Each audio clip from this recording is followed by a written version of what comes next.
Buenas chicos, ¿cómo estamos?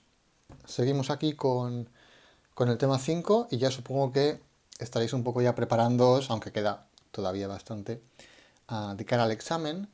Entonces, os recuerdo que lo que vemos en el tema 5, hoy vamos a ver ejercicios, tiene mucho que ver con, sobre todo, temas 3 y 4, ¿vale? Entonces, de cara a estudiar el tema 4, no es perder el tiempo ni mucho menos ir viendo también los vídeos del tema 5, ¿vale? Como siempre os digo, no dejéis todo para el último día. Seguir la clase del día del tema 5 os va también a preparar de cara al examen de los temas 1 al 4. Entonces hoy vamos a hacer dos ejercicios. El primero es el típico ejercicio al uso del tema 5, con la función, encontrar las funciones de demanda marshalliana y ver, sobre todo calcular, como veíamos en la clase de la semana pasada, el efecto renta y sustitución. Y luego el segundo ejercicio sí que es un poco más diferente, pero creo que es bastante útil para que veáis el tipo de aplicaciones teóricas que se utilizan para a lo mejor entender o analizar un poco mejor lo que ocurre en el mundo real. También será un ejercicio práctico, pero como digo, nos podremos apoyar en él para entender conceptos que se aplican en el mundo real, ¿no? Entonces empezamos por el primer ejercicio, que lo estaré poniendo ahora en pantalla.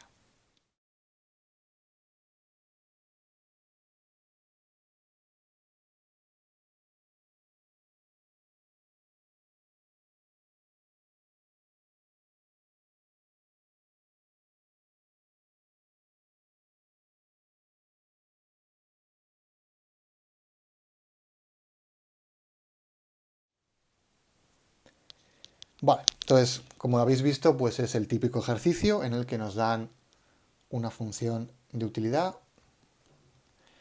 que es igual a q sub 1 menos 2 por q sub 2 más 5 elevado al cuadrado.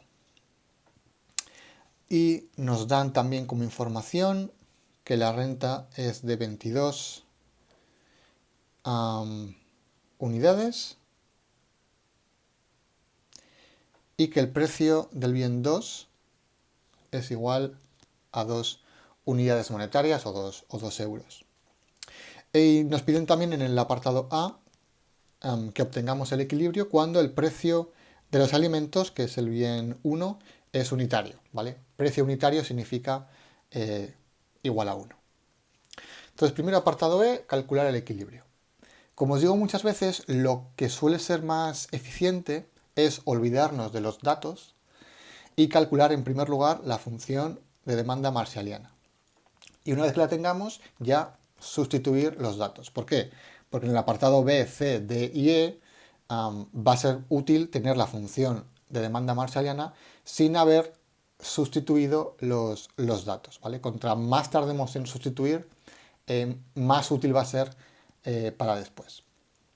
Entonces aplicamos lo que ya sabemos para encontrar el equilibrio de las funciones de demanda marshallianas. Aquí, de nuevo, podéis utilizar el lagrangiano como en matemáticas o directamente utilizar, hoy voy a emplear la ecuación de que la RMS de 1 a 2, que es el cociente de las utilidades marginales, es igual al cociente de precios.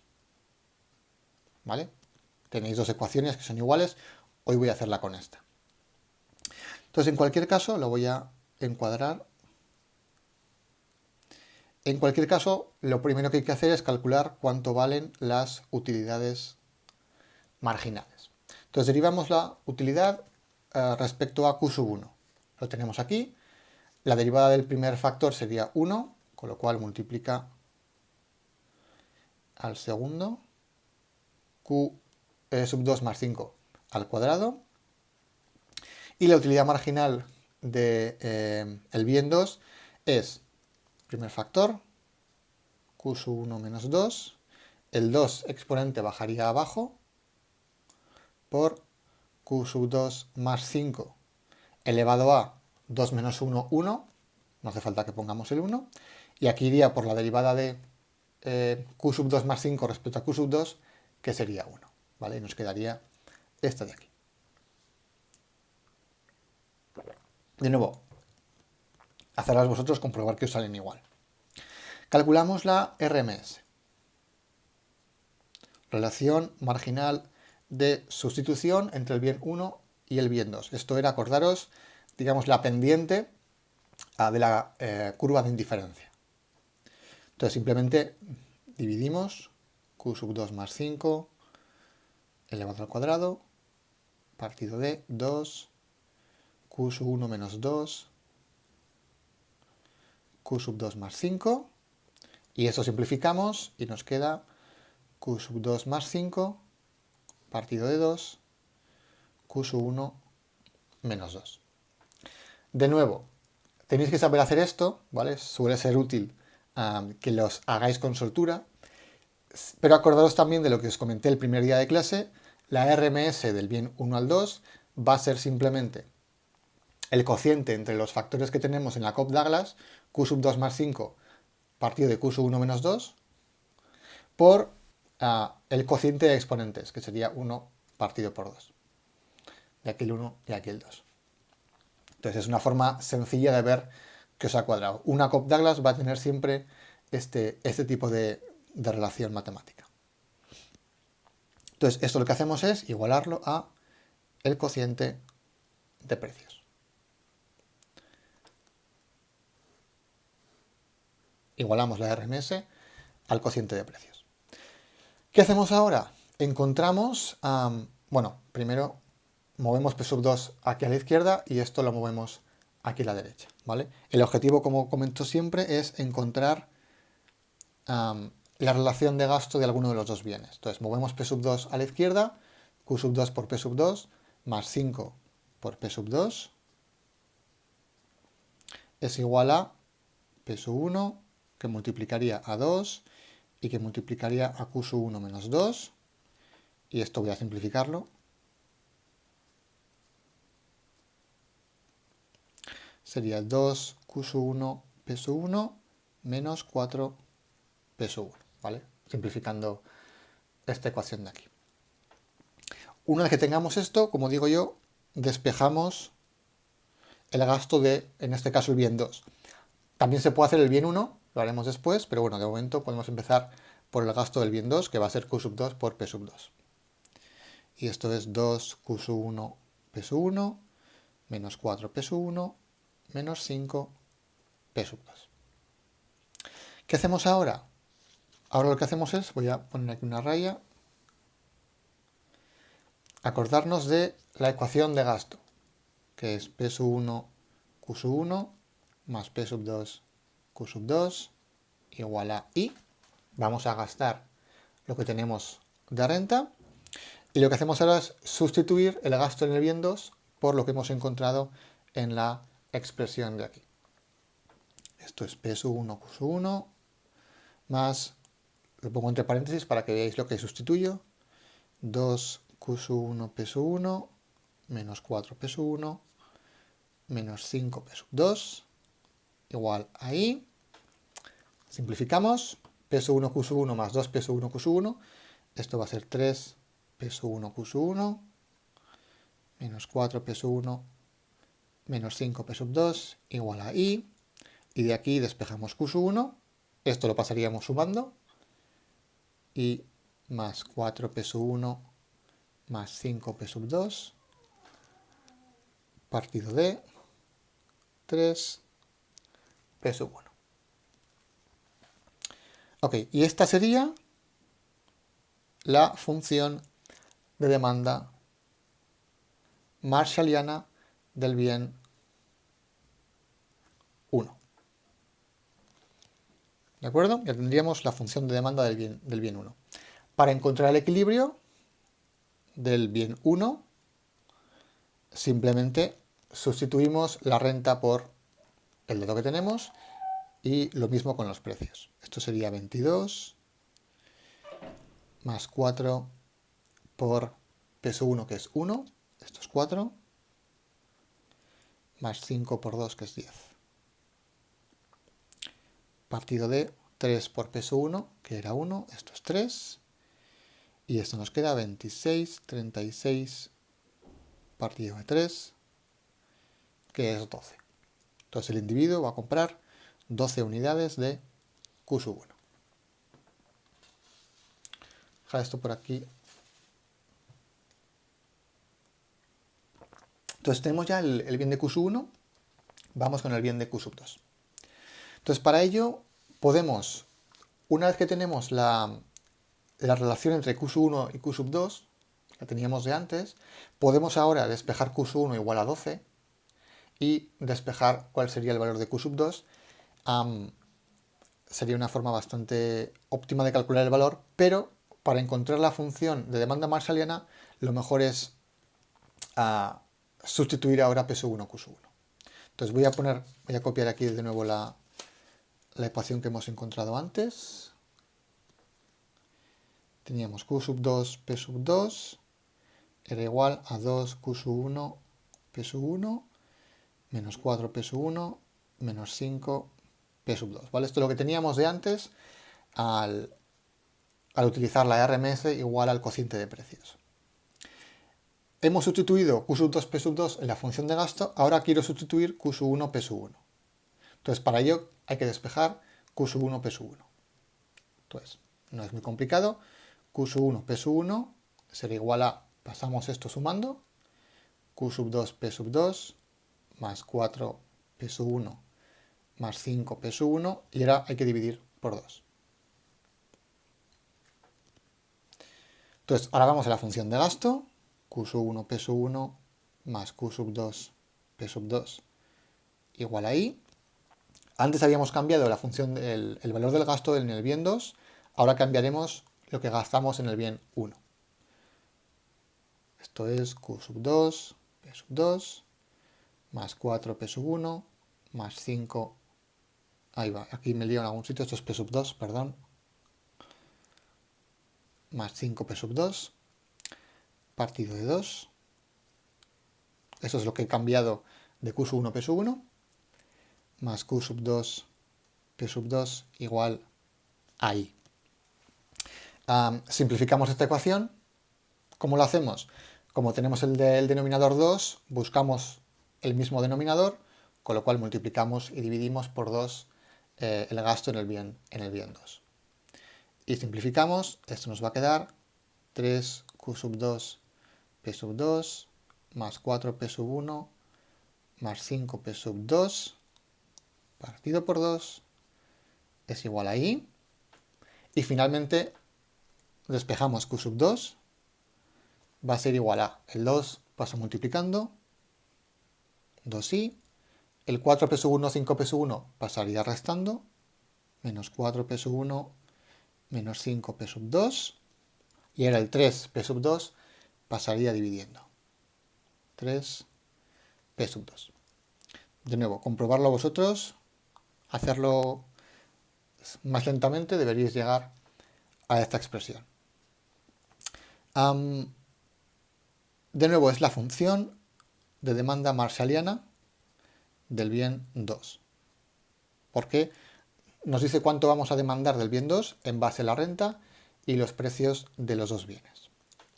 ¿Cómo calculamos Q sub 2? Pues simplemente ahora ya sustituimos. Esto es, 2, la renta era 22, 2 por 22, 44, menos 4 por P sub 1, P sub 1 era 1, y P sub 2 era 2, con lo cual aquí restamos 10, P sub 2 era 2, dividimos por 6. Y esto es 40 menos 10, 30, partido por 6, 5. Ya tendríamos el valor de Q sub 2. Y no hace falta hacerlo, pero lo que yo suelo hacer es comprobar efectivamente que todo cuadra. Entonces Q sub 1 comprobamos 12, cada bien valía 1 euro, con lo cual gasto en el bien 1, pues 12 por 1, 12 unidades monetarias. Si ponéis euros, pues estará perfecto. Del bien 2 compramos 5 unidades, el precio era 2 euros, con lo cual gastamos en el bien 2, 5 por 2, 10 unidades monetarias. En total gasto 10 más 12, 22, que es efectivamente la renta que tenía. ¿Vale? Esto lo podéis hacer rápidamente para comprobar que todo cuadra. Si aquí lo que gastáis no os da la renta, pues habéis hecho mal. Entonces tenemos ya las funciones de demanda marshallianas, tanto el bien 2 como aquí antes la del bien 1. Hemos sustituido los valores. A ver, que me deje ver el problema, perdón. Apartado A, obtener el equilibrio. Vale, con lo cual en el equilibrio, en el apartado A, ya habríamos acabado. Seguimos. Apartado B. Suponga que el precio de los alimentos, que era peso 1, espera un momentito, vale, no sabía si estaba grabando o no. El precio de los alimentos, que es peso 1, es igual a 8.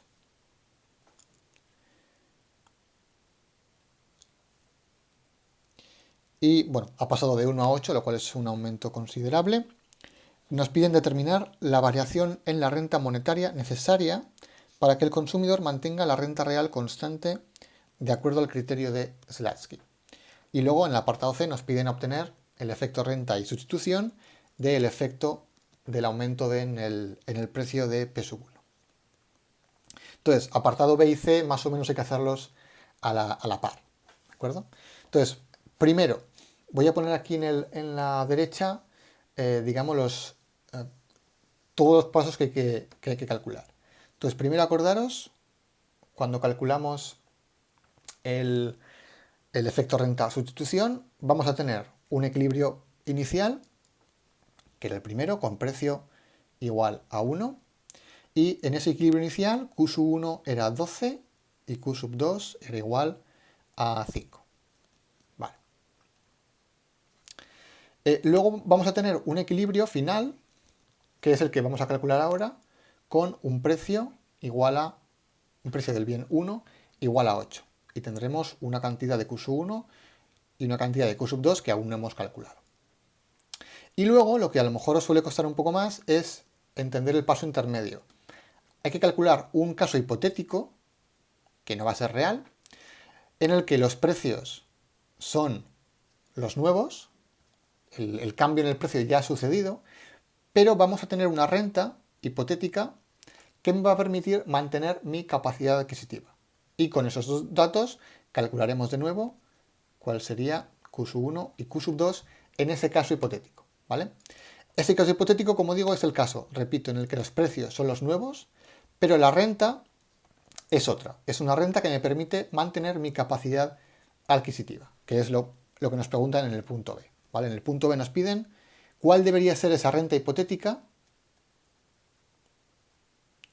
para que, aun con el aumento del precio en el bien 1, mi capacidad adquisitiva sigue siendo la misma. Entonces es muy fácil, ¿vale? El criterio de Slutsky es muy sencillo. Definimos que mi capacidad adquisitiva, sobre todo, no cambia si puedo comprar lo mismo de antes.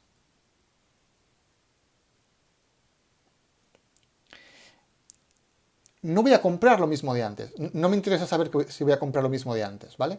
Me interesa que puedo comprar, que la posibilidad de que pueda comprar lo de antes sigue estando ahí. Entonces vamos a ver cómo lo podemos hacer. Antes que compraba 12 unidades del bien 1 y 5 unidades del bien 2. Con lo cual, si puedo comprar lo mismo de antes, sí o sí, podré comprar 12 unidades de Q sub 1 y podré comprar 5 unidades de Q sub 2. ¿Cuánto vale cada bien? Bueno, estamos ya en el caso en el que ha cambiado los precios, ¿vale? Quiero comprar lo mismo que de antes, pero a los precios nuevos. P sub 1 es igual a 8 y P sub 2, eso no ha cambiado, sigue siendo igual a 2. Entonces, ¿cuánto gasto en total? Pues 12 por 8, que es 96, pero por si acaso no me quiero liar en ningún dato. Bueno, lo pongo todo, 12 por 8 sería el gasto en el bien 1, más 5 por 2, esto es 96, más 10, que es 106. Entonces, ¿qué significa este 106? Quiere decir que si mi renta fuera 106, que no lo es, pero si lo fuera, por eso es hipotético, aún con el aumento en el precio del bien 1, mi capacidad adquisitiva sería la misma, porque al menos garantizo que puedo comprar lo que compraba antes. No va a ser lo que a lo mejor compraría, pero garantizo que puedo comprar lo mismo de antes, porque con esa renta hipotética yo puedo gastar exactamente ese dinero en comprar los mismos bienes que compraba en el caso original. Vale, entonces ahora apartado C, el apartado B nos preguntaba esa renta hipotética, nos preguntaban cuál sería la renta que me permitía tener la renta real constante, es decir, mantener mi capacidad adquisitiva. Ahora apartado C, nos preguntan calcular estos dos nuevos equilibrios. ¿Qué consumiría en ese caso hipotético con precios mayores pero misma capacidad adquisitiva? ¿Y qué acabaré comprando cuando al final mi renta sea la real, la que tengo, que es 22? ¿Vale? Acordaros que mi renta real, perdón, mi renta original, la que voy a tener de verdad, es 22. Vale, entonces vamos a calcular, si queréis, primero este caso y luego calculamos este de aquí. Entonces, ahora lo que hay que hacer es, como os decía antes, simplemente ir a las funciones de demanda marshallianas y sustituir. Como las tenemos ya conseguidas de antes, pues no hay más que copiar. Q1 era igual a mi renta más 4P sub 1 más 5P sub 2 partido por 3P sub 1. Entonces, en ese caso hipotético donde mi renta es 106, pues pongo 106 y los precios son ya los nuevos. 4 por 8, 32. Estoy muy tonto, pero por si acaso.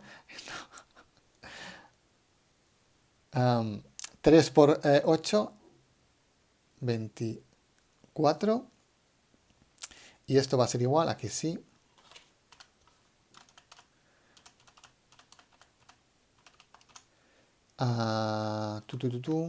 ¿Sale seguro esto?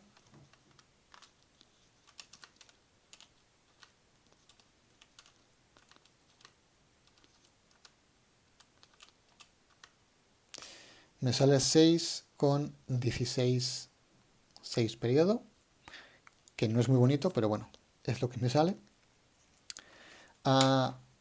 Segunda demanda del bien 2, aquí teníamos que la función era 2i menos 4p sub 1 menos 5p sub 2 partido de 3p sub 2. Y esto es pues lo contrario. La renta sería 212 menos 32 menos 10 partido por 15. 15 ¿por qué? Esto es 2. Perdón. Y esto es 28 con 33 periodo. Vale. Con lo cual Q sub 1 ha bajado y Q sub 2 ha aumentado. Tendríamos ya, por tanto, el equilibrio en el caso hipotético, ¿vale? Ese caso intermedio. Luego explicaré cada paso de nuevo, aunque lo vimos ya la semana pasada, pero bueno, iremos luego paso a paso. Calculamos ahora el equilibrio final, ¿vale? El equilibrio final. En el equilibrio final, esto si queréis es le ponemos la coletilla del caso hipotético. En el caso final, la renta sigue siendo la que teníamos en el caso original, 22, pero el precio es el precio nuevo. Entonces simplemente utilizamos las mismas funciones, pero ahora cambiaremos los datos a nuevos. 22 más 32 más 10 partido por 24.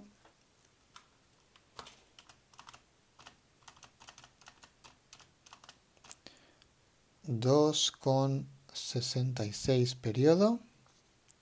Y Q sub 2 no se va a ver, lo pongo aquí. Q sub 2, de nuevo, cogemos la función de demanda marshalliana del bien 2 y simplemente sustituimos. 2 por 22, 44. 4 por 8 era 32, menos 10, partido por 6. Y esto es, pues, un tercio. 0,33 periodo. Entonces aquí tendremos 2,66 periodo y 0,33 periodo. Si lo ponéis en fracciones, pues quedará mejor, pero bueno, eso ya es, no es indispensable. Vale. Entonces con estos tres datos, estos tres equilibrios, el inicial, el final y el intermedio hipotético, ya podemos calcular cuánto vale el efecto sustitución y el efecto renta. Vale, pues vamos a calcular los efectos sustitución y renta de cada uno de los bienes. Entonces para ello he puesto un esquema de básicamente lo que ha ocurrido en el ejercicio, un aumento del precio del bien 1 de 1 a 8 y por tanto teníamos un cambio en las cantidades de las que consumía el individuo a precio 1, que eran 12 y 5, a las que consume con el precio 8, que son las de abajo, 2,66, 0,33, y el caso hipotético en el que tenemos los nuevos precios, pero esa renta que me permite ver qué ocurre si mi capacidad adquisitiva no ha cambiado. Entonces, para ver el efecto sustitución, empezamos por el del bien 1, tras el cambio en el precio del bien 1. Lo que hay que hacer sobre todo es ver en qué dirección se ha movido la cantidad al aumentar el precio. Entonces, para ver esa dirección, o si se mueven en el mismo sentido o no, la forma más correcta de verlo, porque va a funcionar siempre, es ver el signo entre lo que ha variado la cantidad y lo que ha variado el precio. Entonces, por ejemplo, el precio va a cambiar siempre, el cambio del denominador va a ser siempre igual. Ha cambiado el precio de 1 a 8, con lo cual ha aumentado en 7 unidades. ¿Vale? La primera la voy a poner así para que lo veáis cómo lo calculamos. A partir de ahora pondré siempre el 7. ¿Vale? Al aumentar de 1 a 8, el precio aumenta en 7 unidades. ¿Qué ha ocurrido con la cantidad? Para ver el efecto sustitución, comparamos qué ha ocurrido desde el caso original, 12, hasta el caso hipotético intermedio, 6 con 16, 6 periodo. Entonces, si lo calculamos, vamos a ver qué ha pasado. Aunque, como digo, no es tan importante el cálculo numérico, que es menos 5 con 83, 3 periodo. Lo que nos interesa sobre todo es el signo de la fracción, ¿vale? Que es negativo. Si lo calculáis mejor, pero bueno, el cálculo de este tipo de fracción nos serviría, si lo hiciéramos de manera avanzada, haciéndolo con una derivada, para unas funciones mucho más complicadas que se verían en una micro avanzada que no vamos a ver. Entonces, este concepto existe, pero no lo vamos a ver mucho más avanzado. Lo que nos interesa únicamente es el signo de esta fracción. ¿Qué es lo que indica este signo? Que al aumentar el precio, que es lo que ha ocurrido, al aumentar el precio, el individuo va a reducir el consumo de Q1 por el efecto sustitución. Esto va a ocurrir siempre, ¿vale? Este signo tiene que ser siempre negativo, siempre que tengamos un bien normal, ¿vale? Acordaros, vimos en el primer tema dos ejemplos, dos bienes que podían comportarse de manera atípica, era el bien Veblen y el bien Giffen. Si esto fuera positivo, sería el bien Veblen, ¿vale? Que sería, acordaros, ese bien que compramos más cuanto más caro sea, porque somos personas que nos interesa únicamente tener lo más caro, ¿no? Si queremos comprarnos el BMW más caro del mercado, porque nos gusta alardear de nuestra renta, entonces ahí sería positivo. Contra más alto sea el precio, más aumentaríamos nuestra demanda de ese bien. Pero bueno, ese tipo de bien es muy extraño y el 99% de los bienes que vamos a poder analizar son bienes normales con un signo negativo. Al aumentar el precio, querré comprar menos de ese bien. Esto es lo que denominábamos que era la ley de la demanda. Hasta el tema 5, la ley de la demanda la veíamos con el efecto total. A partir de ahora se puede ver mejor con el efecto sustitución, porque esto va a ser siempre, o casi siempre, excepto en algún caso muy concreto, muy raro, va a ser siempre negativo. Vamos a ver el efecto renta. Sería lo mismo, sería ver cuánto ha variado la cantidad por el efecto renta tras el cambio en el precio. El cambio en el precio en este ejercicio es siempre 7, de 1 a 8. Para ver cuánto ha variado la cantidad en el efecto renta, comparamos la que teníamos en el caso hipotético y la que tenemos ya en el final. Entonces, por ahí tengo alguna notificación. De 2,66 periodo menos 6,166. De nuevo, lo podemos calcular, pero me da exactamente igual, ya vemos que va a ser negativo, ¿vale? Que es lo que me interesa. Pero bueno, lo calculamos y ya está. Menos 3,5 partido por 7, que sería menos 0,5 si queréis. De nuevo, lo importante es que es negativo. ¿Qué significa negativo? Significa que al aumentar el precio, al ver el efecto renta, lo que estamos viendo es que ocurre con mi capacidad adquisitiva. Al aumentar el precio, primero cae mi capacidad adquisitiva, eso va a ocurrir siempre. Y debido a esa caída en mi capacidad adquisitiva, disminuyó el consumo también de Q1. Entonces, bajo el consumo de Q1, primero porque lo sustituyo por el bien 2 y segundo porque al aumentar el precio puedo comprar menos, mi renta me permite comprar menos y por tanto disminuye su consumo. Cuando ocurre esto tenemos un bien normal.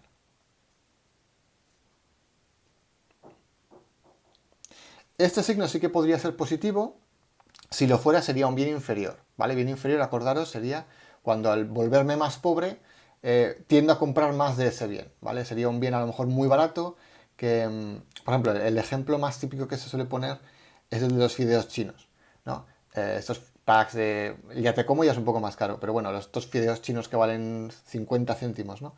Contra menos renta tengo, me veo abocado a comprar más bienes de un consumo barato, ¿no? Entonces, el efecto renta sería positivo en ese sentido. Al aumentar mi pobreza, al ser más pobre o al disminuir mi capacidad adquisitiva, compraría más de ese bien inferior. Pero si al bajar mi capacidad adquisitiva compro menos, pues es el típico bien normal, libros, películas, cualquier tipo de bien que al poder comprar menos, compro menos. El efecto total sería únicamente sumar los dos, ¿vale? Tenéis dos alternativas. O sumáis el efecto sustitución y el efecto renta, sumáis estos dos, o simplemente el efecto es el mismo, vemos cuánto ha cambiado totalmente la cantidad al cambiar el precio. Entonces, para aquí, en este caso, compararíamos el 12, la cantidad inicial, con la cantidad final, 2,66. Que de nuevo me da un poco igual, pero así completamos el ejercicio. Este valor me interesa un poco menos. El efecto total del bien que ha cambiado su precio, el 1, en este caso 1,1, me interesa un poco menos porque esto hasta el tema 4 decíamos que era la ley de la demanda. Al aumentar el precio disminuye la cantidad, pero bueno, ahora como ahora lo vemos con el efecto sustitución, este me interesa un poco menos. Esto va a ser siempre negativo si aumenta el precio, excepto en otro tipo de bien que sería el bien Giffen. Esto lo veremos en alguna clase en la siguiente semana. Qué pesados. Si fuera positivo este valor, implicaría que el bien sería un bien inferior, esto sería positivo, y a la hora de sumar, perdón, voy a bajar el volumen.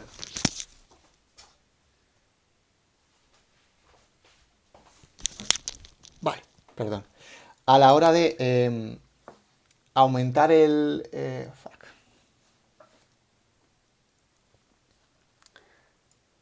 Vale, entonces esto podría ser positivo si tuviéramos, por ejemplo, un bien Giffen.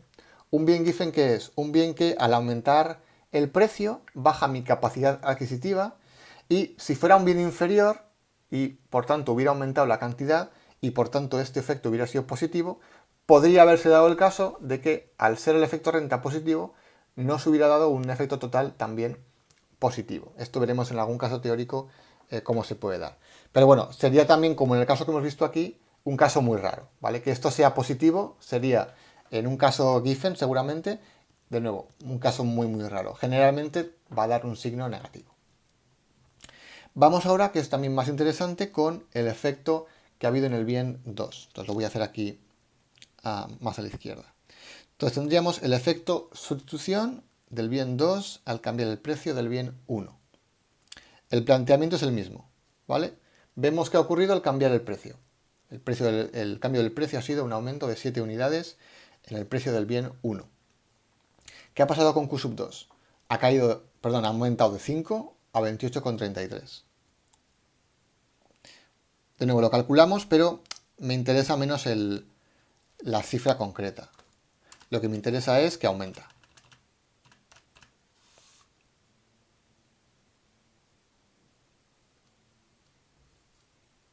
En cualquier caso es positivo. ¿Qué significa esto? Significa que al aumentar el precio del bien 1, teníamos por un lado que la cantidad de Q sub 1 caía por el efecto sustitución y que vemos aquí Q sub 2 aumenta. ¿Qué significa esto? Que ha habido una sustitución. Como Q sub 1 y Q sub 2 se mueven en sentidos diferentes, hemos sustituido Q sub 1 por Q sub 2. Diríamos, por tanto, que Q sub 2 es sustitutivo neto de Q sub 1, ¿vale? En la coletilla de neto la ponemos siempre y cuando estemos viendo el signo en el efecto sustitución, ¿vale? A diferencia de lo que veíamos en el tema 4, que lo veremos ahora también. Entonces, siempre que estemos atendiendo el efecto sustitución, le ponemos la coletilla de neto. Cuando es positivo, es sustitutivo. Si fuera negativo, sería complementario. Sí que es cierto que cuando tengamos dos bienes, que va a ser la mayoría de ejercicios, cuando tengamos dos bienes, al aumentar el precio va a caer la cantidad de Q sub 1 y lo que haremos es aumentar la de Q sub 2, ¿vale? Va a haber siempre una sustitución de Q sub 1 por Q sub 2.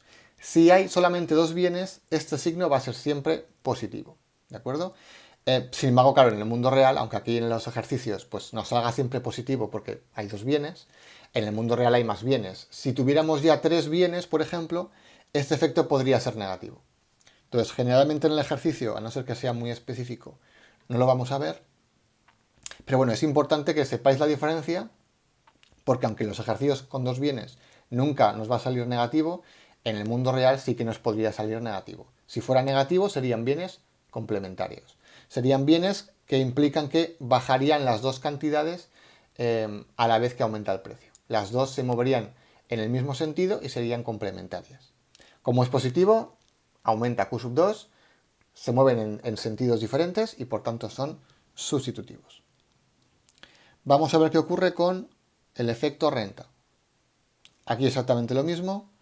Abajo ponemos el aumento del precio. Arriba ponemos cuánto ha variado la cantidad del caso hipotético al caso final. Entonces vemos que ha caído de 28,33 periodo a 0,33 periodo. Ya me estaba liando aquí yo. Perdón. Igual forma, el valor nos da un poco igual, esto va a ser menos 28. Lo que nos interesa es el signo. El signo es negativo. Y el efecto renta vale igual para los dos, como exactamente igual que el bien 1. Como es negativo, ¿esto qué implica? Que al aumentar el precio del bien 1 ha caído mi capacidad adquisitiva y debido a esa razón he bajado mi consumo de Q sub 2. Siempre que ocurra esto, estamos ante un bien normal. Fijaos que en el tema 4, cuando calculábamos las elasticidades, siempre que fuera con respecto a la renta, ¿no? Mayor que 1, decíamos que era un bien normal.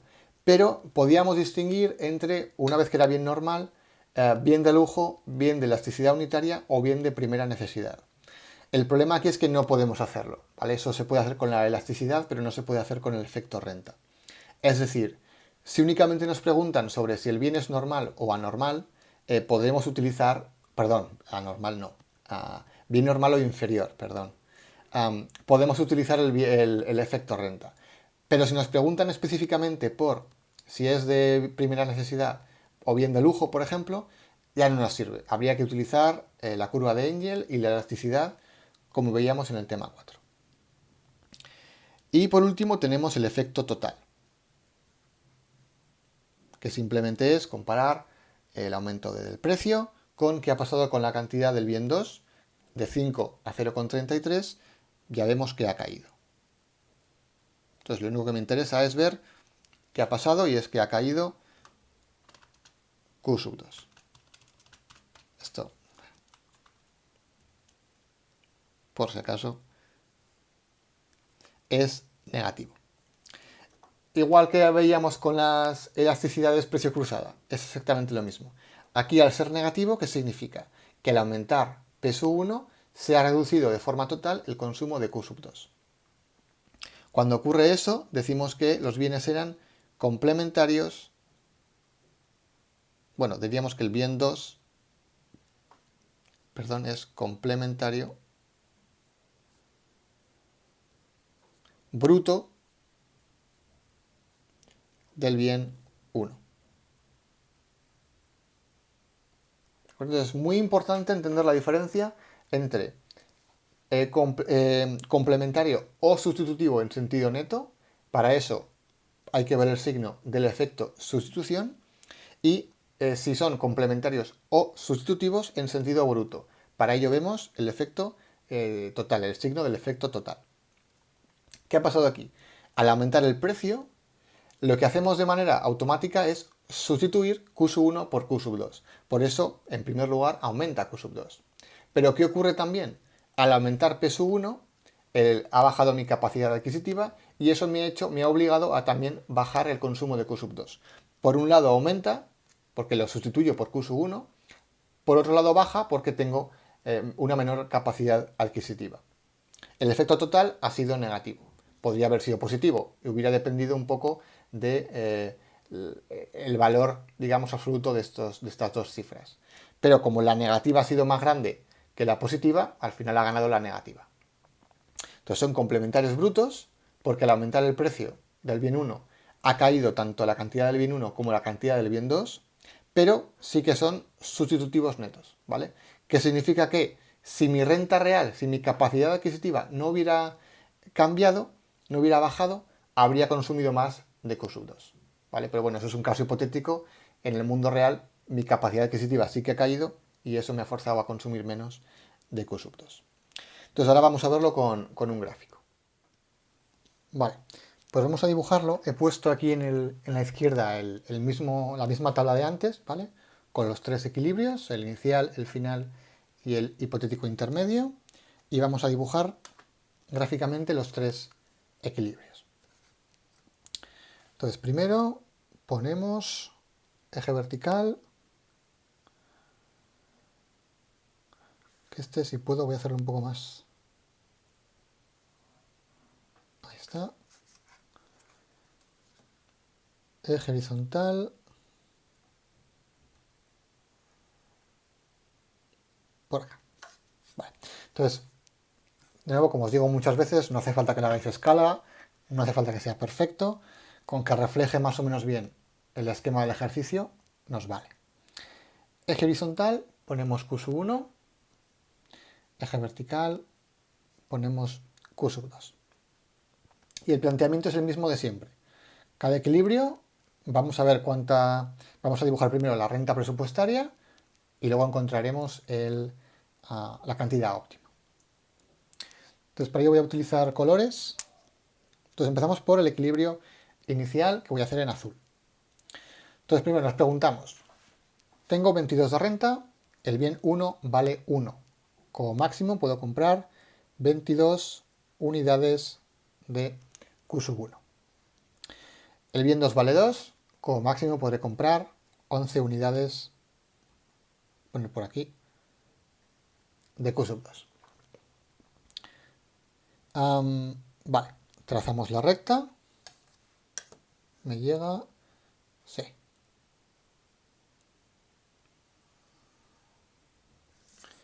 Entonces esa sería la recta presupuestaria. Debajo de la recta tengo el triángulo que me indica cuál va a ser mi capacidad adquisitiva. Puedo comprar cualquier cesta que se encuentre debajo del triángulo. ¿Cuál compro realmente? Pues Q1 es 12, con lo cual la mitad sería 11, pues ponemos por ejemplo aquí 12. Q2 5, pues también la mitad, un poquito por debajo, ahí. Entonces por ejemplo el punto sería ese de ahí. Equilibrio inicial. Vale. Vamos con, si queréis, el equilibrio final, ¿vale? Que sería, los dos equilibrios serían lo que veíamos en el tema 3 o en el tema 4, ¿vale? De un cambio en el precio y dibujar qué ha ocurrido con la cesta óptima. Y luego dibujaremos lo que suele costar un poco más, que es ese caso hipotético intermedio. Entonces en rojo vamos a hacer el caso final, ¿vale? Voy a poner aquí, en azul ponemos el inicial, en rojo voy a poner el final, que espero que se vea bien. Entonces, exactamente igual, excepto, o sea, el Q2 empezará también aquí, en 11, porque vale el bien 2 vale 2, tengo 22, como máximo puedo comprar 11 unidades. Pero el bien 1 vale 8 ahora, con lo cual puedo comprar como máximo 2,75. Lo voy a poner aquí, por ejemplo. Entonces, simplemente, la nueva recta presupuestaria sería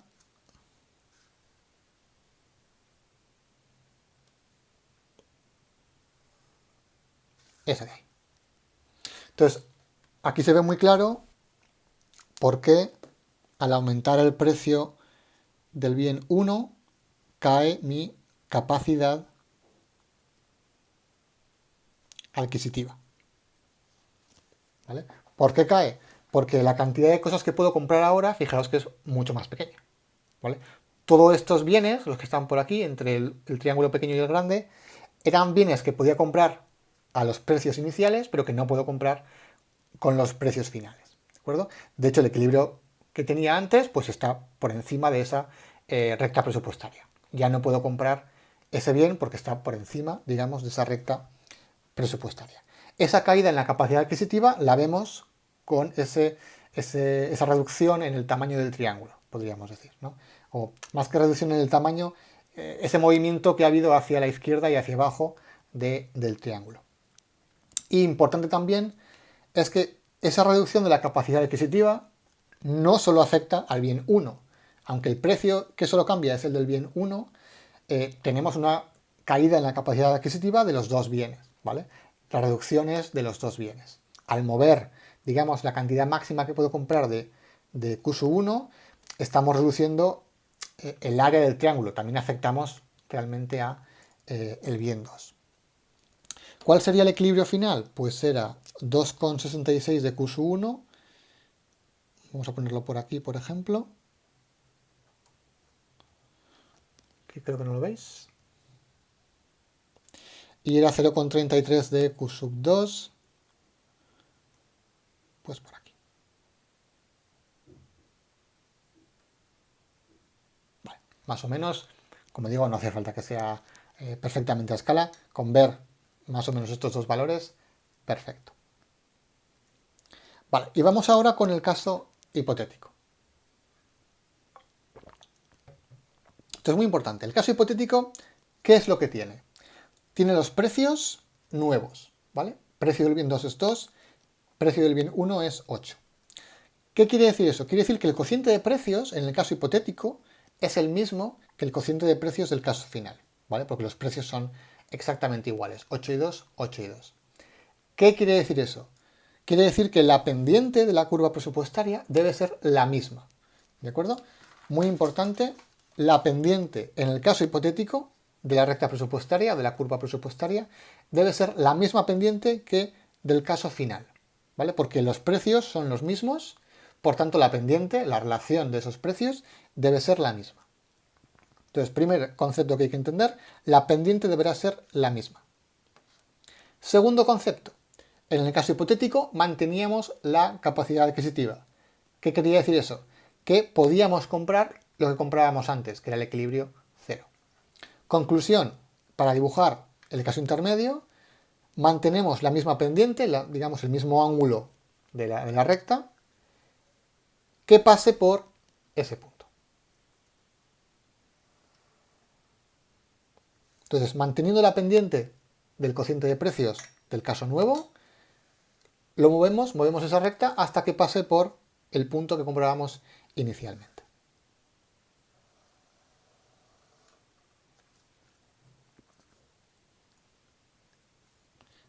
Vale. Y ya para calcular estos valores, pues como hacemos siempre, 106 partido por 8, lo hago aquí, 106 partido por 8 me va a dar la cantidad máxima que puedo comprar del bien 1, que es 13,25, y 106 partido por 2, que es 51 obviamente, no, 51 no es, 53, eso sí, me va a dar, por aquí lo tendremos, la cantidad máxima de Q sub, que no lo estaréis viendo, pero bueno, no hace falta que lo pongáis, pero bueno, sería la cantidad máxima que puedo comprar de Q sub 2. ¿Cuál sería el equilibrio? 6,166 de Q sub 1, pues estaría por aquí más o menos, con un valor de 6,166 periodo y 28,33 de Q sub 2. Aquí si queréis añadir si queréis puntitos, yo no lo quería hacer por no complicar mucho el gráfico, ¿vale? Pero bueno.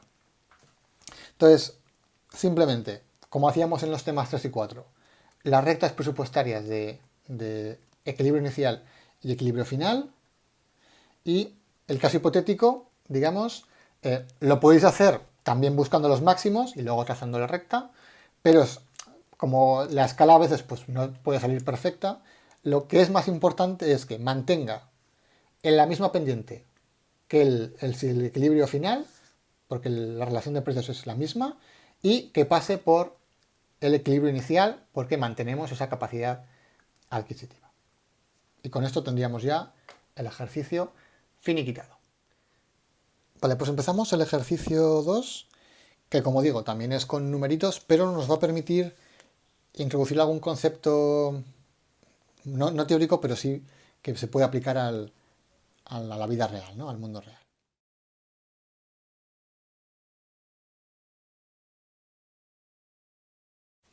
Entonces, un poco para hacerlo más simple, el ejercicio ya tiene directamente las funciones de demanda, pero bueno, yo os recomiendo si queréis que las intentéis obtener vosotros por vuestra cuenta.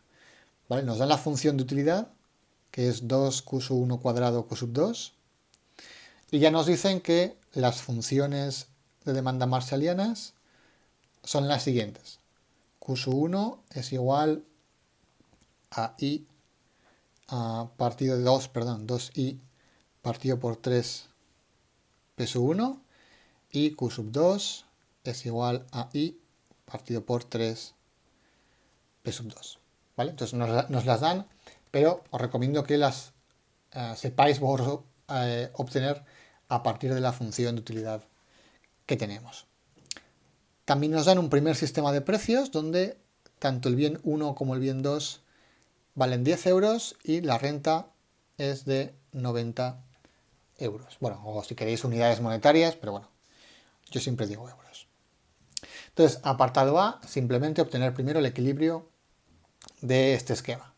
Entonces, simplemente sustituimos y obtenemos el resultado. Sería 2 por 90 partido por 3 por 10. Esto es 180 partido por 30, que es 6. Y tenemos Q sub 2, que es 90 partido por 3 por 10, igual a 3. Entonces, 6 unidades de Q1, 3 unidades de Q2. Vale. Entonces, ahora apartado B, vamos a hacer un... Esto no tiene nada que ver con el cálculo del efecto renta sustitución, pero sí que nace del mismo tipo de ejercicio. Nos dicen que va a cambiar el sistema de precios de la empresa 1. ¿Vale? La empresa 1 va a cambiar no tanto su precio únicamente, sino su esquema de precios. La forma en la que se va a pagar por su producto. De la siguiente forma. Va a haber un gasto fijo, independientemente de lo que la gente compre de ese bien, va a haber un gasto fijo de 30 euros en la empresa 1, ¿vale? Esto es todo de la empresa 1. Entonces, tú hagas lo que hagas, vas a pagar 30, pero a cambio reduce el precio de cada unidad. Entonces, al plantear este cambio del esquema, la empresa 1 dice a los consumidores, no os preocupéis, ¿vale? Porque vuestra capacidad adquisitiva se va a mantener con este nuevo sistema de precios. Entonces, la primera pregunta es ver si efectivamente la empresa está en lo cierto. Con este cambio, la gente mantiene su capacidad adquisitiva, entendida, como hacemos en este esquema, con que pueden seguir comprando lo mismo de antes. Entonces, vamos a verlo. ¿Qué ocurriría si tenemos este esquema de precios? La renta sigue siendo la misma, la renta sigue siendo 90. Vamos a ver cuánto va a gastar el individuo si mantiene su consumo. Si manteniendo su consumo puede, digamos, gastar lo mismo o menos, bueno, pues no habrá empeorado su capacidad adquisitiva. Entonces, ¿cuál será el gasto si mantiene su consumo? Primero, los 30 euros que tiene que pagar sí o sí a la empresa 1 porque ha impuesto ese gasto fijo. Más el precio del bien 1, que ahora es 5.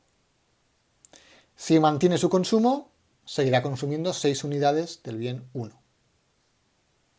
Más el bien 2, que se no va a cambiar, va a seguir teniendo un precio de 10 unidades.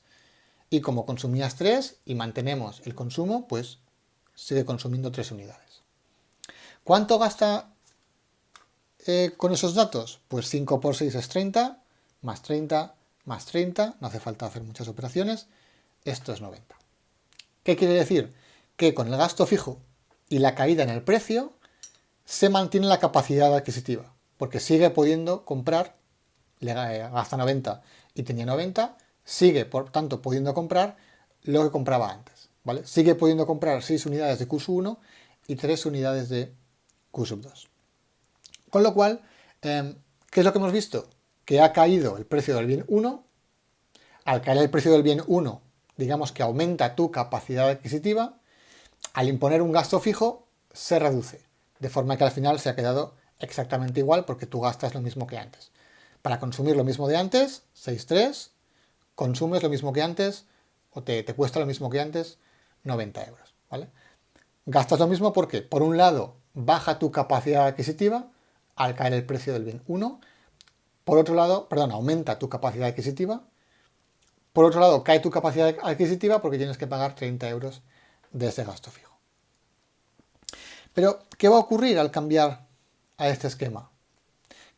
Que probablemente, aunque tú puedas comprar 6 de Q1 y 3 de Q2, igual cambias tu consumo. El consumo óptimo ya no tiene por qué ser el mismo de antes.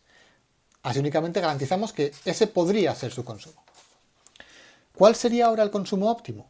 Bueno, si la renta era de 90 euros, pero ahora ¿cuál va a ser su renta real?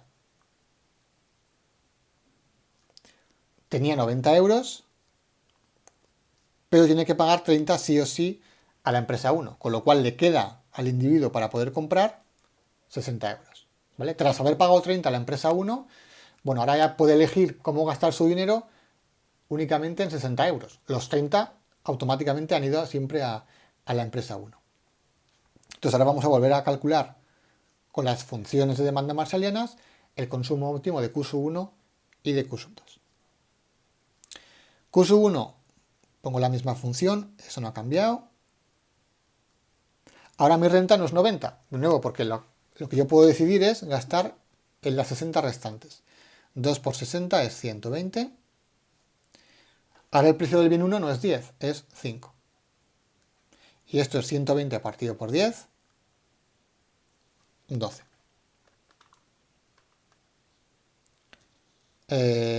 Sí. Perdón. Esto es 3. Esto es 3, con lo cual esto es 3. Casi la lío. 120 partido por 15, 8.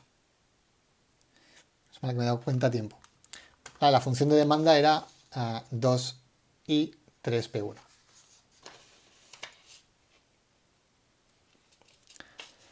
Entonces 120 partido por 15 igual a 8. Q sub 2, esto era I partido por 3P sub 2, 60 partido por 30, igual a 2. Entonces, ¿qué ha ocurrido? Ha caído P sub 1, ha caído también mi renta de 90, ahora solo me quedan 60 porque pago 30, que digamos tengo que pagar por obligación a la empresa 1, de forma que mi capacidad adquisitiva se ha mantenido constante. Entonces, si mi capacidad adquisitiva se mantiene constante, ¿qué sabemos que va a ocurrir? Únicamente el efecto sustitución, ¿vale? El efecto renta sucedía porque se modificaba mi capacidad adquisitiva. Si garantizo que no va a cambiar, porque hay un gasto fijo o una subvención fija, el único efecto que va a tener lugar es el efecto sustitución. ¿Y qué garantiza el efecto sustitución? Bueno, que al bajar el precio del bien 1, aumentará Q sub 1 y, si los bienes son sustitutivos, bajará también Q sub 2. Tras la caída en el precio del bien 1, aumentaba Q sub 1 y bajaba Q sub 2. Entonces, fijaos que, aunque inicialmente mi capacidad adquisitiva no cambia, el esquema a mí me resulta beneficioso. Porque puedo jugar con unos precios más baratos. Vamos a, por ejemplo, hay dos formas de ver que me resulta beneficioso. Primero, que yo puedo comprar este bien. El equilibrio inicial yo lo puedo comprar. ¿Vale? Con lo cual eso como mínimo lo tengo ya. Si no compro eso, si compro algo diferente, 8.2, es porque el equilibrio 8.2 lo prefiero al equilibrio 6.3. ¿Vale? Con el precio de antes, mi consumo era 6 y 3. Esto lo puedo seguir comprando. En cambio, compro esto. Si aun pudiendo comprar esto, compro la nueva, es porque esta la prefiero. Y si la prefiero, si prefiero esto, lo que tenía antes, entonces he mejorado. Otra forma de verlo, si queréis, es coger la función de utilidad y comprobarlo. ¿Vale? Con lo que teníamos antes, ¿cuál es mi utilidad? Pues era 2 por Q1 al cuadrado por Q sub 2. Y esto es 36 por 3 por 2, 216, con el esquema de precios del apartado A. Con el nuevo esquema de precios, ¿cuánto es mi utilidad? Pues es 2 por Q sub 1 al cuadrado por 2. Y esto es 8 por 8 por 4, 256.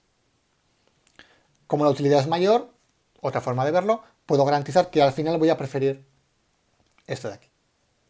Con lo cual la empresa 1 va a ganar dinero porque hemos aumentado el gasto en esa empresa. Tiene garantizado como mínimo un gasto fijo de 30 euros y encima a nosotros nos hace más felices. Con lo cual ese cambio de esquema es, en ese sentido, muy beneficioso para el consumo y para la empresa. Entonces, ¿qué tipo de bien se puede beneficiar de este esquema? Pues cualquier tipo de empresa que lo que haga es obligarte a pagar una suscripción y a cambio reduce los precios. Por ejemplo, el ejemplo más básico es Amazon. Yo a Amazon le pago, creo que son 25 euros al año o por ahí. Ese gasto que le pago a Amazon es un gasto fijo, ¿de acuerdo? Si, aunque no compre nada a Amazon, le estoy pagando esos 25 euros. ¿Qué ocurre a cambio? Que los costes de transporte son gratuitos. Es decir, cuando compro en Amazon, el precio real que estoy comprando es menor. Si no tuviera esa suscripción, si yo no pagara los 25 euros, el precio que pagaría por cada producto de Amazon sería mayor, porque estaría pagando más costes de transporte. Puedo optar, como hace Amazon, a ese sistema, a pagar una suscripción y que los precios me salgan más baratos. Y al final, a mí por lo menos me renta. Mi satisfacción va a ser mayor porque al tener unos menores precios me puedo aprovechar del sistema de Amazon, comprar mucho más por Amazon y al final que me salga todo con un precio más barato. Pero vamos, cualquier tipo de suscripción, por ejemplo Netflix. En Netflix, ¿qué haces? Tú pagas una suscripción fija y el precio sería cero. Tú no pagas más o menos según ves más series en Netflix o no. Como Netflix, pues HBO, Amazon Prime, el Xbox Live, cualquier tipo de sistema, Spotify, en el que tú pagues una suscripción y el precio tras pagar la suscripción sea más barato o sea cero, en el caso de, por ejemplo, este tipo de bienes o servicios de series de televisión, por ejemplo, va a ser muy rentable para la empresa, ¿vale? Porque nos permite a los individuos mantener nuestra capacidad adquisitiva siempre y cuando nos aprovechemos de esos sistemas.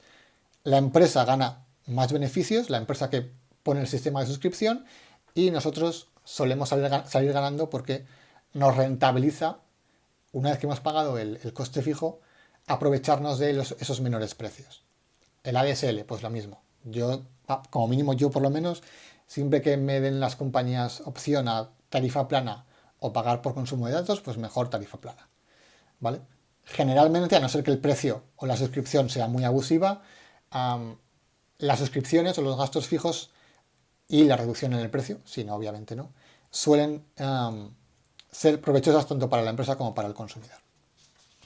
Y bueno, con eso acabamos hoy. La semana que viene empezaremos algún concepto nuevo del tema 5, pero seguiremos utilizando el mismo esquema de efecto renta y sustitución para seguir viendo ejercicios, ¿vale? Y con eso acabamos por hoy. Un saludo.